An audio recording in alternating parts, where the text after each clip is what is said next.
Olá, eu sou o professor Rogério e hoje, né, nós vamos finalizar aqui os nossos estudos sobre o período militar, né? Então, a última videoaula referente à reabertura. Como a gente já vem frisando, né, é um período, né, da nossa história que ele vai de 64 a 85. É um período cheio de controvérsias, né? Há um grupo, né, que apoia, há um grupo que é contra, mas qual é o papel do historiador nesse balaio de gato, né, nessa briga toda? É transmitir os fatos como eles ocorreram de uma forma bem simples, ou de uma forma onde a pessoa ela vai ter a condição, né, de tomar as suas posições. No caso, o primeiro presidente da República Militar, que foi o Castelo Branco ele organizou o sistema, então ele vai criar o ato institucional número um, número 2, número 3, número 4, e ele vai elaborar a Constituição de 1967, que vai ser a Constituição que o Costa e Silva já vai assumir com ela em vigência. No caso, o Costa e Silva ele vai endurecer o regime, principalmente no ano de 1968, quando, né, o Costa e Silva ele inaugura o ato institucional número 5, que alguns historiadores colocam, né, vários historiadores, cientistas políticos, né, veem esse ato como o golpe dentro do próprio golpe. Então, o que isso quer dizer, né? Então, ele vai endurecer ainda mais o sistema, né, que estava sendo implantado no nosso país. Aí nós temos o Garrastazu Médici, que vai assumir o governo em 69 e vai governar o país até 1974. O Garrastazu Médici, ele vai implantar o sistema que tem início no Costa e Silva, mas vai ganhar uma notoriedade muito grande, né, vai ganhar muita ênfase no governo do Garrastazu Médici, que é o período chamado como milagre econômico, que é quando o FMI, entre outros órgãos financeiros mundiais, vão investir dinheiro no país e com isso, né, esse dinheiro vai ser revertido em obras públicas. E essas obras públicas vão dar resultado na questão da geração de emprego. Só que, né, uma das promessas do Garrastazu Médici era que, no final do seu governo, né, ele devolveria o poder político aos civis, né, que seria o quê? Seria as eleições diretas para presidente da República. Fato que o Garrastazu Médici ele não cumpre. Só que, né, ele inicia ou ele dá um início ao período que nós chamamos de reabertura. A reabertura política ela vai acontecer de 74 a 1985. E ele vai ser liderado por dois presidentes. No caso, né, nós temos o Geisel, o Ernesto Geisel, e nós temos o Figueiredo. Né? Então, nós temos esses dois presidentes que vão iniciar o processo de reabertura. Mas esse processo de reabertura, ele deveria ser lento, gradual e seguro. Né? Nesse sentido, nós vamos ver vários eventos, né, que vão acontecer de 74 a 85, que vão ser determinantes para esse processo, né, vir a levar o primeiro presidente civil a ocupar o cargo desde 64, que foi, né, no primeiro momento, que foi eleito o Tancredo Neves de uma forma indireta. Nós vamos ver isso com o decorrer da aula para a gente saber o que exatamente nós estamos falando. Então, assim, preparei aqui para vocês uma apresentaçãozinha sobre os temas que eu acho que é importante nós frisarmos para não perder nenhum fato e nenhum elemento dentro desse contexto. Então, assim, quando nós falamos em abertura, né, então, abertura política, no caso, nós estamos na terceira aula do regime militar, então eu dividi o regime militar em três partes, a consolidação do regime, né, história, essa historinha. Então, a consolidação do regime, o endurecimento do regime e agora a reabertura. E a reabertura ela é bem lenta e gradual. No caso, essa imagem ela foi escolhida propositalmente porque é o seguinte, mesmo com a promessa de você minimizar o sistema repressivo que era imposto pelo governo militar, houve vários atos de violência por conta do governo contra a oposição. E isso vai levar vários problemas, né, durante esse período de reabertura. E vai beneficiar um grupo e não vai atender o outro grupo que também estava dentro daquela realidade. Então, para a gente iniciar aqui, então a promessa dos militares era de promover a renovação da democracia e devolver à população civil o direito a escolher os seus representantes. Já em 65, fato que não aconteceu. Isso só vai acontecer em 89. Então, o governo Médici teve como meta a redemocratização do país, mas ficou a cabo do Geisel e do Figueiredo promover uma abertura lenta, gradual e segura, né, estruturando o processo para que haja mudanças, né, dentro do que era aplicável no regime militar. Então, no caso, o Geisel e o Figueiredo, ele vai criar estruturas, né, para que esse período de reabertura não seja tão traumático, né? Tanto é que demorou quase 10 anos, se nós formos colocar na ponta do lápis.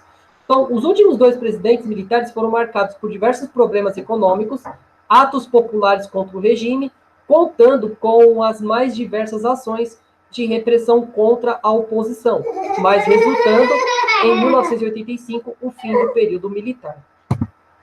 Então, a reabertura. Então, a abertura política foi o processo de liberalização do regime militar que governou o Brasil de 64 a 85. Então, esse processo teve início em 74, durante o governo Geisel, que vai de 74 a 79, e o governo Figueiredo, de 79 a 85. Então, terminando em 88 com a promulgação da nova Constituição. Então, tão logo o general Ernesto Geisel assume o poder e se, né, deparou com uma, né, deteriorização da economia, o descontentamento da sociedade e propôs mudanças no poder e o abrandamento das formas de repressão, sinalizando com declarações e discursos que iniciaria a abertura política de forma lenta, gradual e segura. Então, eu vou bater muito nessa tecla sobre a questão de abertura lenta, gradual e segura. Mas é o seguinte, então nós teremos o descontentamento da população civil, principalmente por conta de problemas econômicos que vai ter como a sua base, né, os problemas criados no Oriente Médio, né? E a gente vai discutir um pouquinho nisso durante o governo Geisel. Bem, então aqui nós temos uma imagem, né, que mostra isso, né? Então que mesmo durante a reabertura, a polícia militar, a polícia do exército ainda perseguiam os líderes da oposição, né? Mesmo com vários períodos de reabertura, esses opositores ainda serão perseguidos pelo regime. E isso vai ser um problema muito sério, né, para o período. Então, nós vamos falar do presidente Ernesto Geisel, primeiramente. Né? Então, o Ernesto Geisel, aqui é uma foto oficial do presidente, né? Então, que é colocado, né, no Palácio do Planalto, onde representa todos os presidentes que assumiram o cargo, né, desde o Marechal Deodoro da Fonseca. Bem, então, o Geisel. Ele iniciou sua carreira militar em 1921 como aluno do Colégio Militar de Porto Alegre. Atingiu seu cargo político de maior relevo durante o regime militar em 64, como chefe do gabinete militar do governo do Castelo Branco, ministro do Superior Tribunal Militar no governo Costa e Silva e ocupou a presidência da Petrobras no governo Médici. Então, apontado pelo presidente como candidato à sua sucessão, em 18 de julho de 73, deixou a estatal petrolífera. Um mês depois foi referendado, né, candidato à presidência da República na Convenção Nacional do Arena. Né, em 14 de setembro, tendo general Adalberto Pereira dos Santos como companheiro de chapa, no dia 15 de janeiro de 74, os candidatos arenistas venceram a chapa do MDBista, formado por Ulisses Guimarães e Barbosa Lima Sobrinho, por um placar de 400 votos a favor, né, de Geisel e 76, né, a 76 na primeira eleição realizada no colégio, né, por um colégio eleitoral. Então, o novo presidente foi empossado, né, em sessão solene no Congresso Nacional e presidida pelo Paulo Torres, do Arena do Rio de Janeiro. Então, Ernesto Geisel pertencia a uma linha moderada das Forças Armadas, pois concebia o regime militar como um transitório para assegurar o liberalismo do país. Então, no caso, o Geisel, ele era de uma ala mais moderada, diferentemente do Costa e Silva e do Emiliano Geisel. Né? Então, no caso, né, o Garrastazu Médici, desculpa. Então, no caso, o Geisel, ele é de uma linha moderada, que prevê que o Brasil precisava do regime militar para implantar o liberalismo econômico no nosso país. Né? Então, ele tinha essa intenção de implementação do liberalismo econômico. A economia. Então, a administração de Geisel coincidiu com o fim do chamado milagre econômico, né, brasileiro e o encerramento do ciclo que se coincidiu com a primeira crise do petróleo e aumentou a inflação.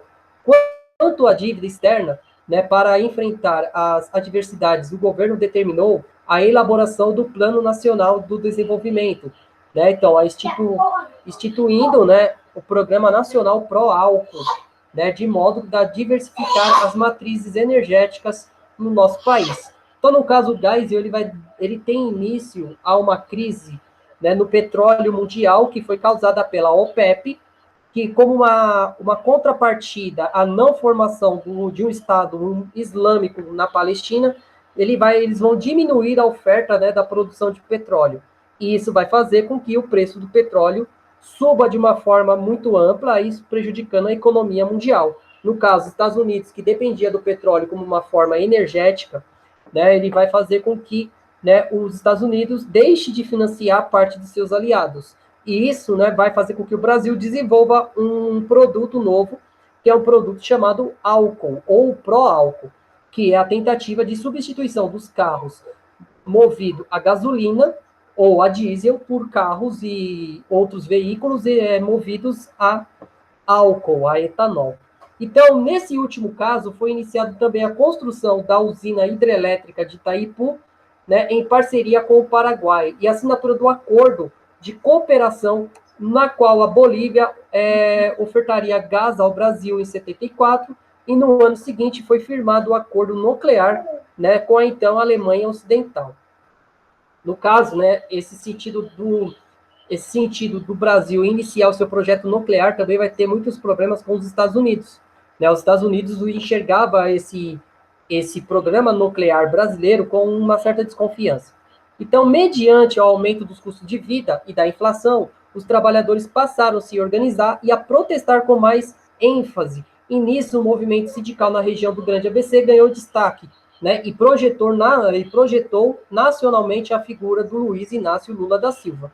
Então, no caso, o que o movimento operário, né, vai fazer ali naquele período, no final da década de 70? Organizar-se, reorganizar, buscar novas formas de protestos. Em vez do protesto ser na rua, esses sindicatos eles vão começar a organizar os protestos dentro das fábricas, impedindo que a força repressiva invadisse as fábricas, e isso poderia gerar, né, um prejuízo maior para os donos das empresas. Então, a repercussão dos movimentos levou o governo a proibir greves em setores essenciais, como energia elétrica, transporte, entre outros. Então, no caso, o governo, mesmo com essa possibilidade de abertura política, porque a questão de greve é um direito constitucional de todo trabalhador, no caso, a repercussão negativa dessa tentativa, essas repercussões, vai fazer com que o governo proíba algumas iniciativas de greve. Então, aqui nós temos uma foto do jornal, né, falando sobre esse período, né, da OPEP, né, que vai, né, fazer com que haja o aumento do preço do petróleo no mundo, e isso vai gerar as crises econômicas que vão eclodir, né, na década de 70, que vai mergulhar o Brasil, inclusive, numa das maiores crises já vista por ele. Então, a diplomacia. O Brasil estabeleceu relações diplomáticas com a China e com países, né, da Europa Oriental, como a Bulgária, a Hungria, a Romênia, tendo como primeiro país a reconhecer a independência de Angola.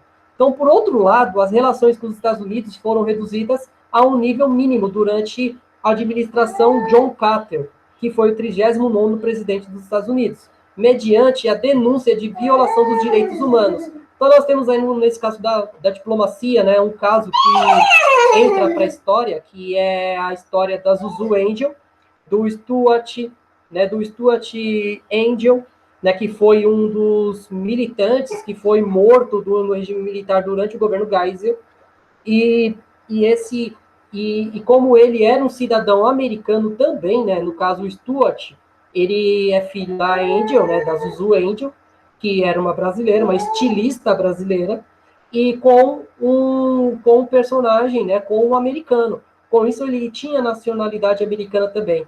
E os casos de denúncia do desaparecimento do Stuart, do Stuart, Angel, vai fazer com que a diplomacia entre Brasil e Estados Unidos fique estremecidas. E também a questão, do programa nuclear brasileiro incentivado pela Alemanha Ocidental. Então, Geisel estreitou laços com a diplomacia com a China e com a Alemanha, realizando acordos nucleares. Então, isso vai fazer também com que o governo do John Carter, se distancie um pouco, do governo, do Geisel. A reabertura política, Então, o penúltimo presidente da República no governo militar de 64, Ernesto Geisel, assumiu sobre a promessa de uma reabertura política lenta, gradual e segura, de modo a atender às reivindicações das sociedades civis organizadas, sem, contudo, interromper a continuidade do regime. Boneco de neve, Gustavo. Então, no caso, o regime militar ele vai continuar nesse sentido. Só que em seu governo diminuíram as denúncias em respeito à morte, tortura e desaparecimento dos presos políticos. Também houve o enfrentamento com a linha dura, grupo contrário às diretrizes do governo. Então, no caso, o Geisel, ele também tinha uma oposição dentro do próprio colégio eleitoral, que era o grupo mais rígido do sistema, que é considerado, o caso da linha dura. Então, no caso, o ato institucional número 5 foi utilizado para decretar a intervenção federal em Rio Branco, em 1975, mediante a recusa dos vereadores do MDB em ratificar o indicado a prefeito e também para cassar o mandato de alguns parlamentares. Então, o ato institucional, no entanto, foi progressivamente substituído por salvaguardas constitucionais. Então, o Geisel ele vai começar a diminuir a força do ato institucional número 5, mas numa contrapartida, ele vai, de uma certa forma ou de outra, ele vai criar mecanismos para poder manter o poder ainda, mesmo sem o apoio, mesmo sem o apoio da linha dura. Então, na campanha visando as eleições de 74, o candidato do MDB fizeram um bom uso do meio de comunicação e puseram uma derrota avassaladora ao governo ao ficarem com 16 das 22 vagas em disputa para o Senado Federal, além de ver aumentar a bancada na Câmara dos Deputados e na Assembleia Legislativa. Então, temendo tal quadro repetisse em 1978, o governo ele sancionou uma lei, a lei chamada Lei Falcão, que permitia apenas a leitura dos currículos dos candidatos quando o horário eleitoral foi inaugurado em rádio, em televisão. Então, a Lei Falcão foi uma tentativa de você não ter o debate dentro da questão das propostas dentro dos candidatos. Então, o candidato, quando iria gravar o seu programa de propostas, ele só poderia ler o seu nome e a sua biografia. Ele não poderia expor além disso. Então, isso vai gerar uma dubialidade dentro desse sistema.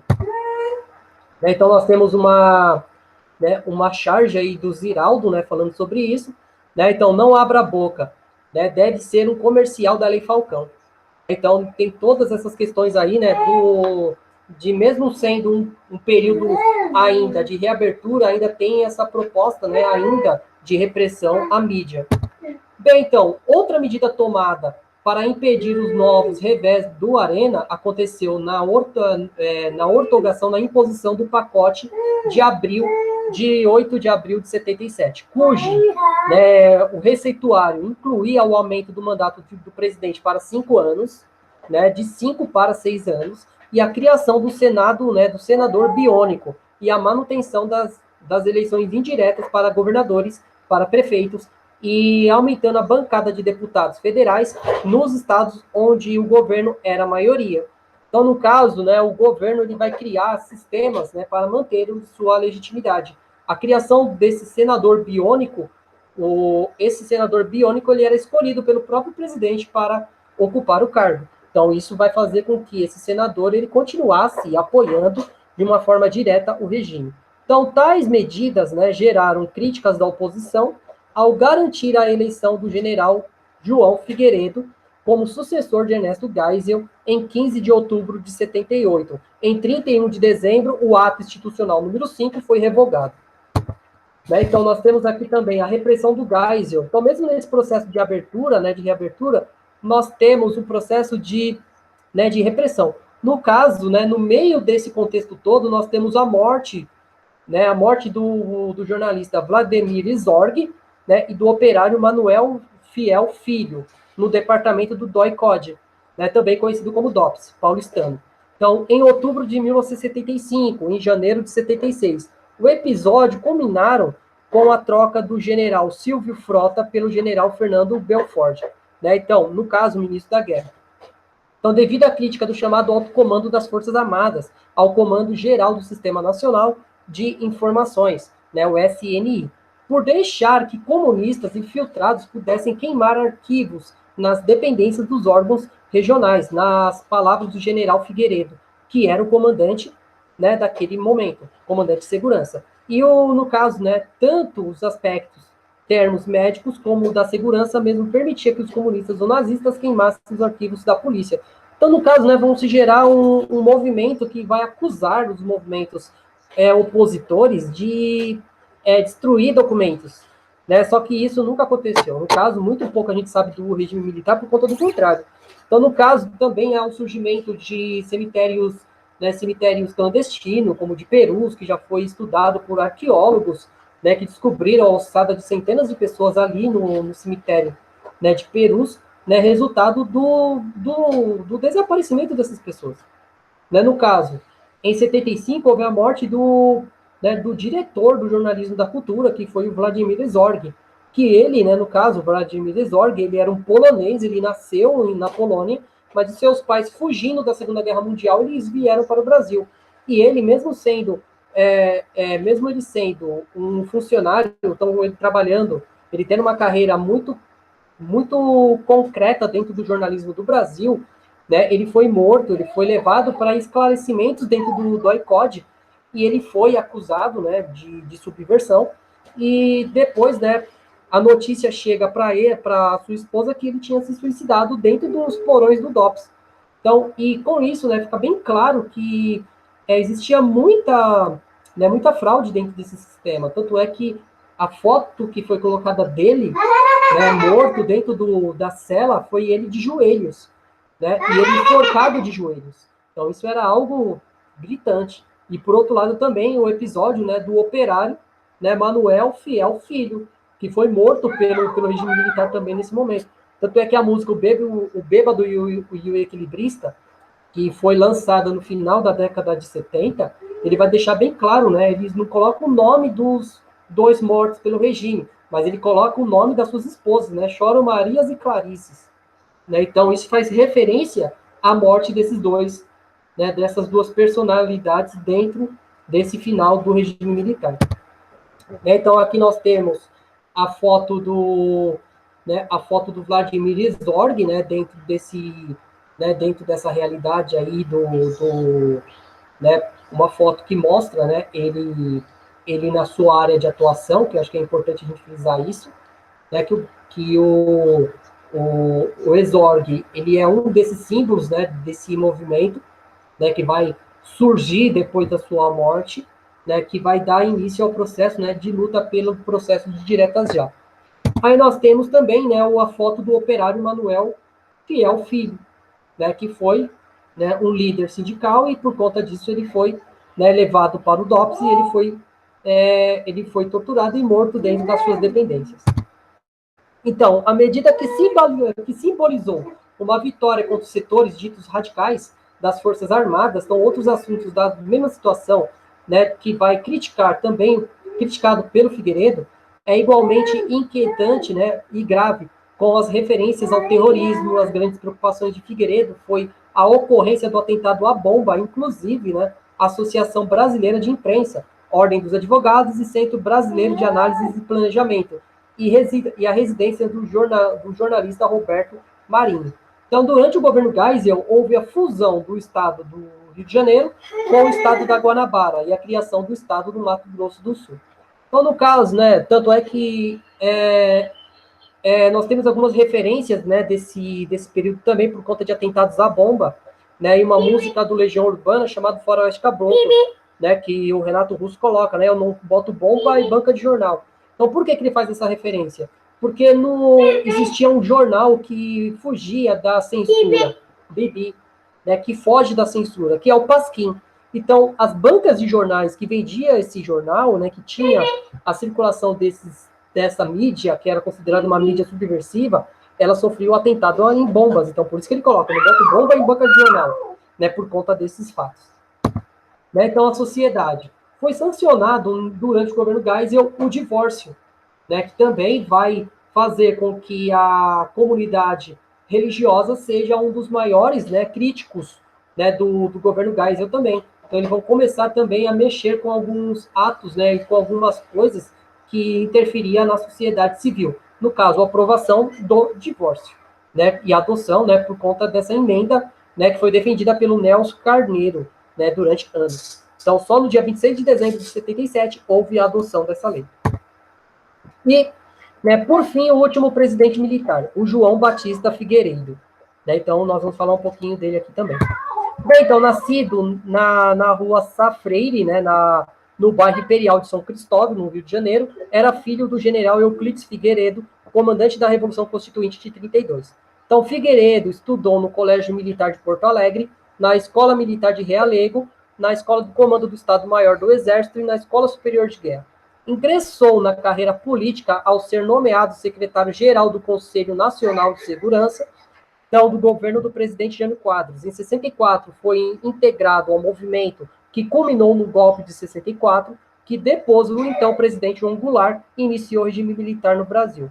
Comandou e chefiou várias companhias militares durante o primórdio da ditadura militar, como a Agência de Serviço Nacional de Informação, a SNI, no Rio de Janeiro, em 64, e a 66. Exerceu no comando das Forças Públicas de São Paulo, de 66 a 67, no 1º Regimento da Cavalaria da Guarda, de 67 a 69, e foi chefe de Estado-Maior do 3º Exército em 69.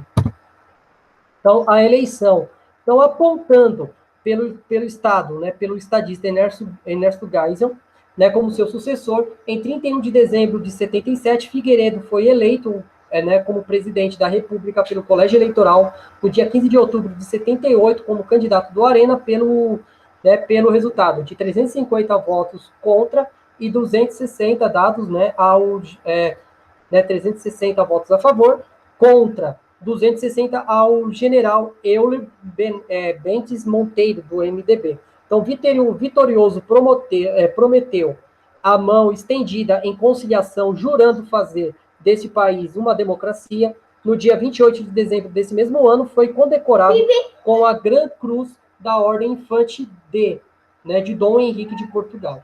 Então, no plano político, concedeu anistia ampla, geral e irrestrita aos políticos caçados com base nos atos institucionais, permitindo o retorno ao Brasil dos exilados do regime militar. Logo após, extinguiu o bipartidarismo, né, e engendrou uma reforma eleitoral para assegurar a situação da maioria das eleições de 88, onde se defrontaria com o governista do PDS, né, porque o Arena se tornou o PDS, e quatro legendas de oposição, né, apurados os votos, né, os adversários do regime, obtiveram 10 governos estaduais, sendo 9 do PMDB e 1 do PDT, no equilíbrio inédito das forças desde 65.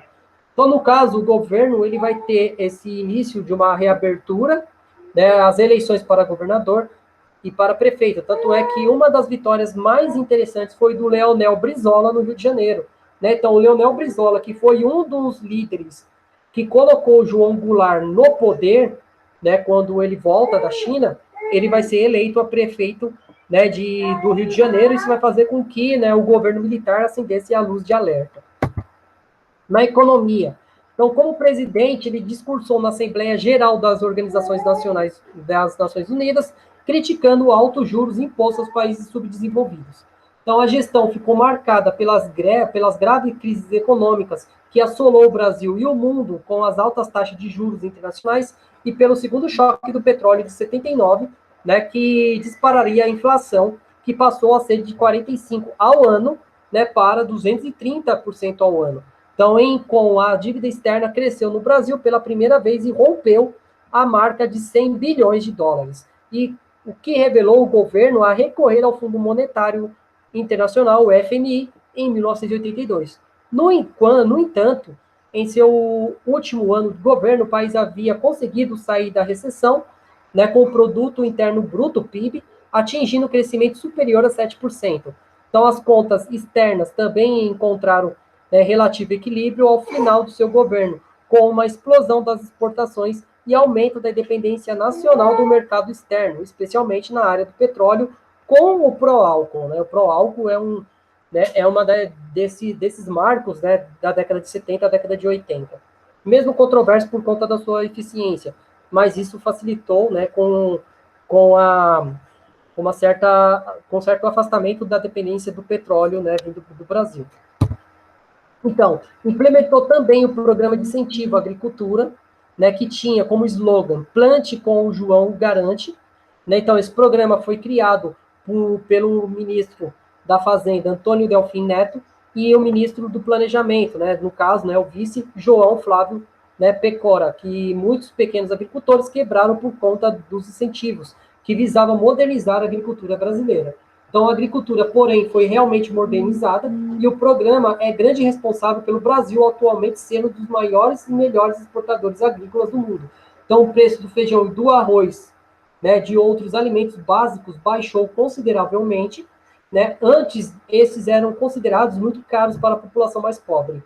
Então, aconteceu em 81 uma grande seca no Nordeste, né, que houve saques de armazéns, né, pelos flagelados e foram criadas frentes de trabalhos para gerar renda para as vítimas da seca. Então, no caso, na economia, tem esse processo, né, de o fortalecimento da agricultura, mas de uma agricultura visando a exportação.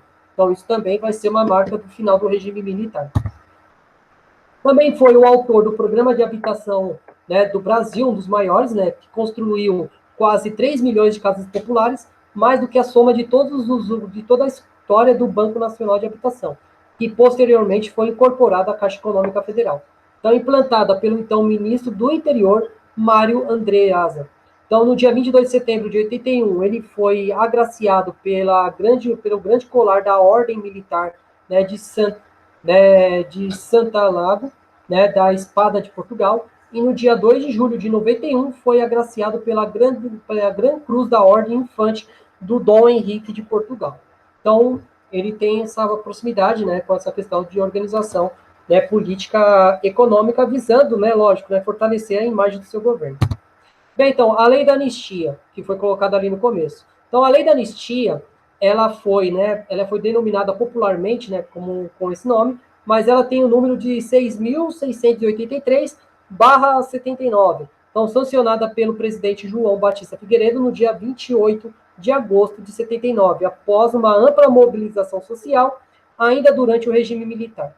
Então, em sua redação original, dada pelo projeto de lei número 14 de 79 da CN, né, dizia o seguinte. Então, artigo 1º. É concebido a anistia de todos quantos, no período compreendido entre 2 de setembro de 61 até 15 de agosto de 79, cometeram crimes políticos ou de conexão a estes. Então, crimes eleitorais, a quais tiveram direitos políticos suspensos e servidores da administração direta ou indireta de sua fundação vinculada ao poder público, aos servidores, né, dos poderes legislativos, judiciários e aos militares, e aos dirigentes de representantes sindicais, punidos com o fundamento do atos institucionais complementares aos atos dos diplomas legais. Então, no caso, a lei da anistia, ela vai ser um instrumento que vai dar o perdão aos crimes políticos, mas para os servidores.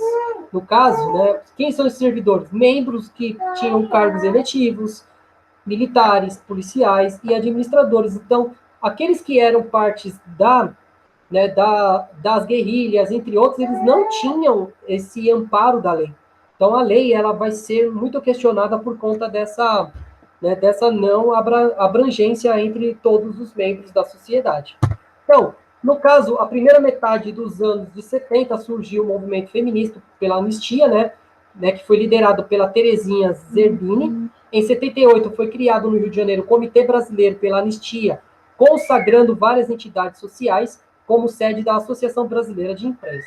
Então, a luta pela anistia, os presos e perseguidos políticos foram protagonizados por estudantes, jornalistas, políticos de oposição.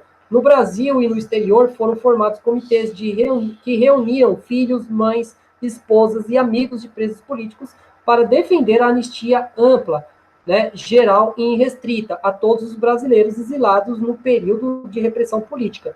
Fato que não aconteceu.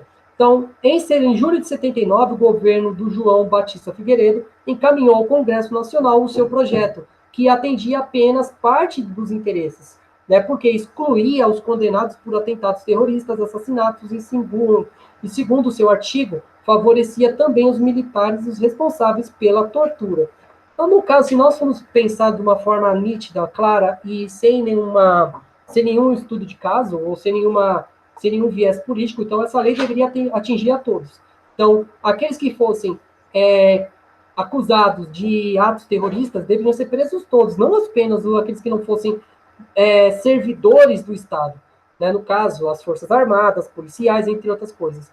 Porque, no caso, os únicos que foram beneficiados por essa lei foram os agentes públicos. No caso, né, os estudantes, entre outros, não foram beneficiados pelo mesmo. Então, aqui, né, nós temos o Machado, né, colocando bem isso, né, que é um pedaço da música, né, do bêbado e o equilibrista, né, que sonha com a volta do irmão do Enfio, com tanta gente que partiu no rabo de foguete. Então, no caso, né, o Enfio, né, o Betinho, né, o Betinho, que é irmão do Enfio, que é um dos mentores, né, do Pasquim. Né? Então, qual era o maior desejo desse grupo que cobrava anistia? É que todos fossem atingidos por ela, mas nem todos foram. Então, isso gera uma certa dubiabilidade, então uma certa dúvida da imparcialidade desse amparato-lei. Então, a reabertura, né, do governo Figueiredo. Então, durante o governo, ocorreram vários atentados atribuídos aos setores da direita e militares da linha dura. Em janeiro de 1980, ocorreu uma onda de ataques. Nos meses seguintes, são registrados 25 atentados sem vítimas, em sua maioria a explosão de bomba de banca de jornais, que vendia o periódico de esquerda chamado de Pasquim. Então, a situação se agravou com a derrota em 27 e 28 de agosto, com a carta-bomba enviada ao vereador do Rio de Janeiro, Antônio Carlos Carvalho, do PMDB, e Eduardo Seabra Fagundes, presidente da Ordem dos Advogados do Brasil, a OAB. Então, em consequência desses atentados, o jornalista José Ribamar de Freitas, chefe do gabinete de vereadores, ficou gravemente ferido e a dona Lídia Monteiro da Silva, secretária da OAB, faleceu. Imediatamente, o presidente de todos os partidos reuniam-se no Congresso para manifestar a sua solidariedade contra esse terrorismo. Então, no caso, mesmo num período onde existia o processo de reabertura, a linha dura, ela não pretendia abrir mão, então eles achavam que ainda não era o momento, né, de voltar o sistema democrático, a eleição direta para os representantes, né, do executivo. Então, o mais notório desses atentados, porém, aconteceu no Rio Centro, na Barra da Tijuca, no Rio de Janeiro, no dia 31 de abril de 81, quando duas bombas explodiram durante o show de música popular do Centro, né, Brasil Democrático, o SEBRAD, em comemoração ao Dia do Trabalhador. No local havia cerca de 20 mil pessoas, a maioria composta por jovens. Não se sabe, né, se por acidente ou imperícia, uma das explosões ocorreu dentro do carro, né, particular que manobrava no estacionamento, matando um dos seus ocupantes, o sargento, né, Guilherme Pereira do Rosário, ferindo gravemente o motorista capitão Wilson Luiz Chaves Machado, ambos do DOI-CODE do Exército, do primeiro Exército. Então, a imprensa e a opinião pública se convenceram que as vítimas eram os próprios terroristas, mas o general Gentil Marcondes, comandante do primeiro Exército, divulgou uma versão que ambos cumpriam missão de rotina e determinou que o sepultamento do sargento fosse com honras militares. Então, nesse sentido, nós temos ainda uma questão que houve essa tentativa de atentado, Né? Então, é difícil nós pensarmos de uma forma mais clara porque uma pessoa iria carregar 2 bombas dentro de um carro. Né? E por conta de imperícia, entre outras coisas, esse carro veio a explodir. Então, no caso, né, o atentado do Grande Rio, né, do Rio Centro, em 81, foi um desses atos, né, que vai chocar a opinião pública. E mesmo durante o período de reabertura, né, no caso, reabertura, né, política promovida pelo Geisel e depois pelo Ernesto, né, e depois pelo Figueiredo, vai fazer com que, né, esses atos ainda sejam decorrentes dentro da política nacional. Então, o atentado promoveu uma crise política que acabou, né, sendo solucionada com a base mútua de concessões. Então, não houve punição ostensiva aos militares integrantes do Linha Dura e o primeiro exército pôde fazer o seu próprio inquérito, concluindo com os 2 militares haviam sido vítimas de uma armadilha ardilosa, né, colocada no carro do capitão. Então, o governo negou, né, o conhecimento da operação do Rio Centro, mas se, né, a compensação não ocorreu a partir daí nenhum outro atentado terrorista significativo. Tal a solução, entretanto, não agradou a todos os membros do governo. Então, no dia 6 de agosto, em decorrência da não punição aos autores do atentado, o general, né, Golbério Golbério Couto e Silva, tido como principal articulador do processo de extensão política, pediu a demissão da chefia do governo do Gabinete Civil, cargo que ocupava no início do governo Geisel, alegando divergências irreconciliáveis. Então, no caso, nós temos esse problema muito sério. Né? Então, no caso, lógico, levando em consideração tudo aquilo que eu li sobre isso, mas é difícil você pensar uma pessoa como vítima de um atentado à bomba, está carregando a bomba no seu próprio colo. Então, isso é muito difícil, né? Você levar em consideração tudo isso. Você. Então, no caso, isso vai ficar muito claro, né, dentro desse contexto. Então, aqui nós temos os jornais, né? O Diário Pernambucano, que vai relatar, né, né, que repudia a intenção malévola sobre o atentado, né? Então, como é que iria se gerar isso? Então, a intenção da linha dura era impor o terror ainda para impedir o avanço e a reabertura política. Então, nós temos também, nesse contexto todo, os movimentos intitulados como Diretas Já. Então, Diretas Já foi um movimento civil de reivindicação por eleições presidenciais diretas no Brasil, ocorrido em 83 e 84. A possibilidade de eleições diretas, né, no território brasileiro, né, no Brasil, se concretizou na votação da proposta emenda constitucional Dante de Oliveira. Então, no entretanto, a proposta de emenda constitucional foi rejeitada, frustrando a sociedade brasileira. Assim, né, os adeptos ao movimento, né, conquistaram uma vitória parcial em janeiro do ano seguinte, quando Tancredo Neves foi eleito a presidência pelo colégio eleitoral. Então, o comício, né, os comícios. Então, o movimento agregou diversos setores da sociedade brasileira, participaram inúmeros partidos políticos, né, a oposição ao regime da ditadura, além das lideranças sindicais civis, artistas, estudantes e jornalistas. Dentre os políticos, né, destacam-se o Tancredo Neves, Leonel Brizola, Miguel Arraes, né, José Richa, Ulisses Guimarães, André Franco Montoro, Dante de Oliveira, Mário Covas, Gerson Cármata, Oreste Quércia, Luiz Inácio Lula da Silva, Eduardo Suplicy, Roberto Freire, né, Luiz Carlos Prestes, Fernando Henrique Cardoso, Jorge da Cunha Lima, Marco Freire, Fernando Lira, Jarbas Vasconcelos e Moreira Franco.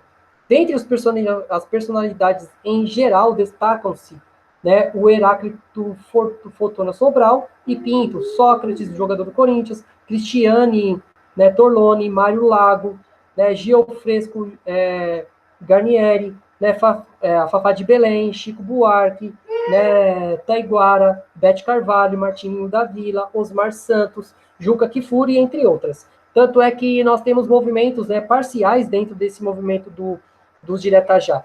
Mas, né, como a gente sabe, o movimento não progrediu. Então, aqui nós temos uma foto, né, do comício que aconteceu na Praça da Sé, onde reuniu, né, todos os líderes, né, que vão cobrar esse direito. No caso, nós temos em destaque aqui na foto, nós temos o Fernando Henrique, o Leonel Brizola, o Osmar Santos, que era o Osmar Santos, que sofre um acidente e deixa de ser narrador esportivo, mas ele é um dos uma das vozes, né, da direta já, o Tancredo Neves, entre outros. Então, a emenda Dante de Oliveira, né, que foi a PEC 5 do dia 2 de março de 83, né, mais conhecida como emenda constitucional Dante de Oliveira, né, decidiria sobre o estabelecimento da eleição direta para presidente da República do Brasil após 20 anos do regime militar. Foi derrubada em votação da Câmara dos Deputados, né, na noite de 25 de abril de 85.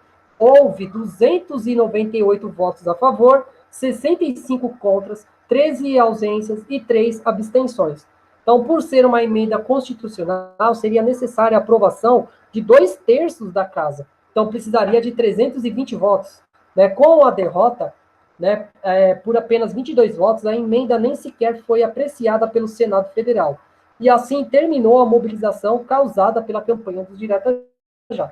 Então, com isso, os brasileiros esperaram até 89 para escolher o seu presidente através do voto secreto e universal, né? 20 anos, né? 29 anos depois da última eleição, que foi em 60. Então, no caso, a emenda, né, ela foi reprovada, não por conta de votos contras, mas por causa das abstenções e das ausências. Né? No caso, 113 políticos não votaram, deixaram de votar. Então, isso faz com que, né, a emenda seja derrotada e a emenda, né, vai fazer com que as eleições sejam apenas em 89. Então, aqui, né, nós temos uma charge do período, né? No caso, entre um desses que não votou foi o José Sarney, né? Então, no caso, o povo pedindo para votar e o Congresso simplesmente se manteve, né, surdo sobre as demandas da população. Então, a sucessão. Em mensagem de fim de ano, transmitida em cadeia nacional em rádio e televisão, né, no final de 83, Figueiredo comunicou que a sua renúncia ao posto de coordenador da sucessão presidencial, devolvendo tal prerrogativa ao PDS, que era o antigo Arena. Então, saudada como uma vitória pelos defensores de uma candidatura civil, tal atitude, né, evidencia, na verdade, a ausência de um consenso nas fileiras partidárias quanto ao nome a ser escolhido, né, dada a profusão de nomes, tanto da origem militar, tanto civil. No caso, Costa Cavalcante, Otávio Medeiros, Mário Andreasa, quanto civil, Paulo Maluf, Aurélio Chaves, Marco Maciel, Hélio Beltrão. Então, paralelo, né, a essa efervescência de nome do campo governista, a oposição preferiu se empenhar pelo retorno das eleições diretas pela presidência na campanha das diretas já. Então, no caso, né, nós temos essa divergência. Contudo, a ação política do governo, no entanto, o presidente Figueiredo foi eficiente, impediu, né, por falta de quórum, a aprovação da emenda Dante de Oliveira, que propunha o retorno das eleições diretas a presidente da República na Câmara dos Deputados. Isso impediu com a apreciação do Senado, embora tivesse sido votado, né, por 298 votos favoráveis e 25 contra. Então, no caso, né, a organização do governo Figueiredo fez com que as eleições populares não acontecessem, temendo que o político de esquerda chegasse ao poder. Então, a oposição, né, compilada a se, né, readaptar ao novo cenário político, logo articulou a candidatura do governador de Minas Gerais, Tancredo Neves, à sucessão de João Figueiredo. Então, o seu companheiro de chapa seria o senador José Sarney, que havia sido filiado ao PMDB em agosto de 84, como ingresso, né, na Frente Liberal. Um grupo de dissidentes do PDS que, né, cerrou fileiras ao lado dos antigos rivais políticos, em especial após a derrota de Andreasa na Convenção Nacional do Partido, que escolheu Paulo Maluf como candidato da presidência do governo. Então, o Paulo Maluf já era uma figura bem emblemática nesse contexto. Ele provocou a divisão do partido, do PDS, que era de apoio ao governo. Então, no caso, né, nem o próprio PDS tinha muita simpatia, né, pelo Paulo Maluf. Isso vai fazer com que ele fosse, né, derrotado nas eleições indiretas ali. Então, o apoiado por um espectro político que agregava tanto opositores, né, de primeira hora, como os crescentes levantes dos dissidentes do mesmo partido, né, vai fazer com que o Tancredo Neves se apresentou como candidato único. Né, no caso, né, candidato no comício realizado, né, pelo país, que terminou de ser eleito, né, eleito presidente da República em 15 de janeiro de 85, por 480 votos, contra os 180 dados, né, a Paulo Maluf. O vitorioso, porém, não chegou a governar o Brasil, porque ele morreu às vésperas, né, de sua posse, né, dentro daquele contexto. Ele faleceu em 21 de abril daquele ano. Então, foi sucedido pelo seu vice, no caso, José Sarney, né, que foi, né, aclamado como o candidato ali naquele momento, né, no caso, né, acabando com o regime militar. Então, aqui nós temos, né, o Tancredo Neves dentro daquele discurso, dentro, né, dentro do parlamento. Então, para a gente concluir aqui, então, o presidente Geisel e o Figueiredo foram os últimos que geriram o país, né, pelo regime militar, sofrendo com o endividamento causado pelo milagre econômico e a crise do petróleo, né, provocando por uma grande recessão. Então, o movimento promovendo o abrandamento do regime, casos de violência, atentados articulados pela linha dura, colocada na opinião pública, que vinha ganhando forças com a realização da campanha das diretas já. Contrariando os membros da linha dura, o Figueiredo promoveu a sua sucessão por meios indiretos. Assim, o deputado Tancredo Neves elegeu-se como novo presidente, né, com a esperança de uma nova era na política nacional. Então, nós temos aqui, né, a foto do Tancredo Neves e seu vice-presidente, o José Sarney, que nós vamos trabalhar um pouquinho disso um pouquinho mais para frente. Então, acredito que tenha sido isso, né, o que eu queria passar para vocês. Né, agradeço a todos, né, pela paciência aqui. O vídeo ficou bem longo, acho que ficou em torno de 50 minutos. Então, acho interessante a gente trabalhar tudo isso dentro do Congresso, dentro da construção de uma visão de como foi o processo de reabertura. Então, agradeço a todos, né? Qualquer dúvida, estou à disposição. Gostou do vídeo? Deixa o like aí para nós podermos continuar esse trabalho. Agradeço a todos e até a próxima. Pam, pam, pam, pam.